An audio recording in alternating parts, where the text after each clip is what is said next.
Says, watch Judge 30.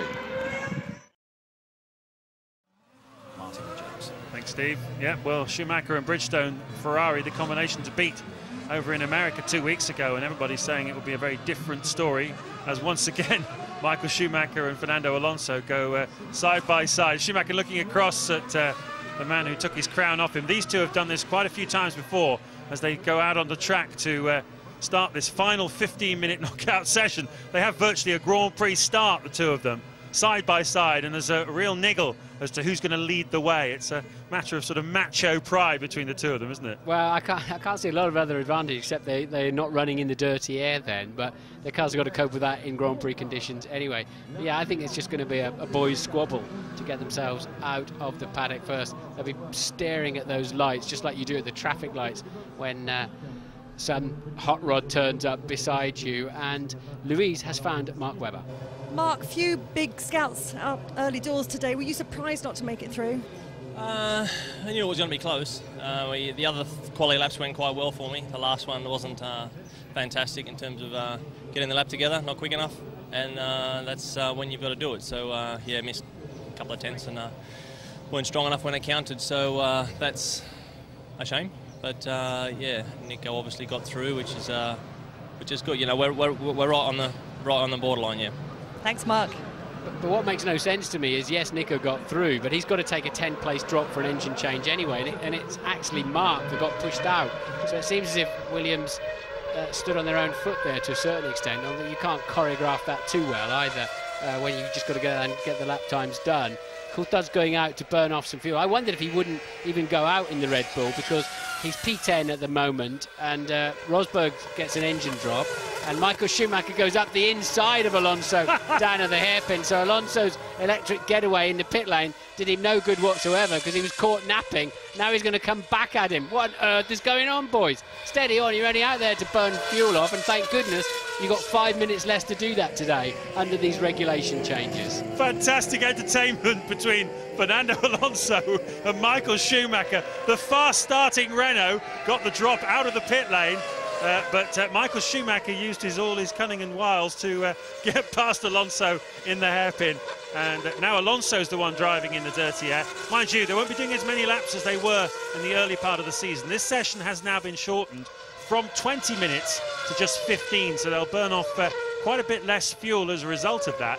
And obviously we'll be getting round to the business end of the qualifying with the pole position shootout that bit sooner as well. So great entertainment already as they go through for the first time.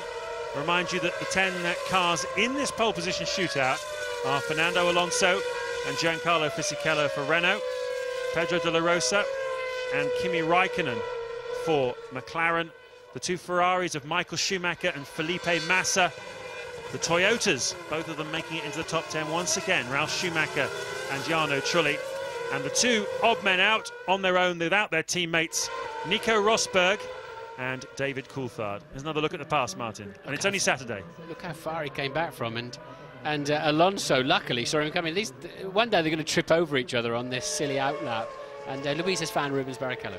Rubens, I know that Jensen had traffic issues on both of his laps. Any particular problems for you, or is that just the pace of the car here? Nah, that's the pace of the car. I don't know what... I had a little bit of traffic on my section 1 as well, but that's we're not quick enough.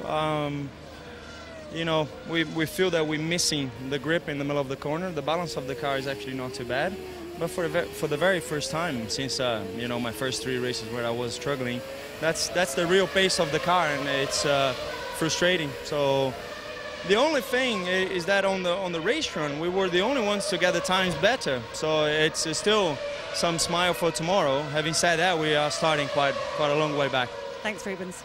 Tell you what I'm watching here. I'm watching a situation where the Ferrari looks better than the Renault again this weekend. Not to the margin we saw in Indianapolis, but we've seen Alonso. He's very ragged in that Renault all through the weekend so far, and he's struggling to hang on to Michael even in this phase. And remember, just remind you, they're in Parc Ferme. As soon as they roll out to the first part of this qualifying session, they're in Parc Ferme conditions, and they can't change anything else on the car. The tyre pressure's front wing and put on new tyres. but and at this final 10 that go out to the shoot-off also have to commit to their fuel load before they roll out into the third part of qualifying. So now what they're desperately trying to do is burn some of that off to get the fuel credit back, so they've got a lighter car when they go for a banzai attempt on new tyres in 5 or 6 minutes' time. Yeah, I think talking to people around the paddock, the feeling generally was that Indianapolis was a bit of a one-off with a quite significant advantage to Bridgestone and Ferrari. Before that, we had a series of races where Michelin and Renault certainly had the upper hand. Now, Ferrari have come here this weekend with a car which is not exactly a B specification car, but it has an enormous amount of aerodynamic upgrades on it. It's a big step for the car. So, not that we're watching a Grand Prix here, although it feels like it. And you can see it's got past him there. So Alonso has picked the pace up, for all that he may have been complaining. I have a feeling that the stewards will have something to say to these two about this. It's enough already. As much as it's entertaining for us, it is actually meaningless, and the chances of them taking each other off are pretty high.